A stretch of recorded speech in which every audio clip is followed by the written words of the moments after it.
আসসালামু আলাইকুম প্রিয় দর্শক, আজ আপনাদের সাথে শেয়ার করব ঈদ স্পেশাল লাচ্ছা সেমাই দিয়ে সেমাইয়ের সন্দেশ বা বরফি। তাহলে রেসিপি তৈরি করতে কি কি লাগবে আগে জেনে নেই। আজ আমি লাচ্ছা সেমাই দিয়ে বরফি বা সন্দেশ বানাবো। তার জন্য প্রথমে আমি লাচ্ছা সেমাই নিয়েছি। আমি আজকে লাচ্ছা সেমাইটা নিয়েছি কিশোয়ানের লাচ্চা সেমাই। আপনারা যে কোনো ব্র্যান্ডের লাচ্চা সেমাই নিতে পারেন। আর আমি 1.5 প্যাকেট লাচ্চা সেমাই নিয়েছি। এখন সেমাইগুলোকে আমি একটা গ্রাইন্ডারে দিয়ে গুঁড়ো করে নিব।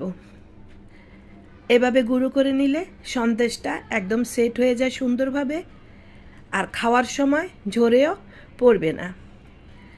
গ্রাইন্ডারে 1.5 প্যাকেট সেমাই দিয়ে ভালোভাবে এভাবে আমি গুঁড়ো করে নিয়েছি। কত সুন্দর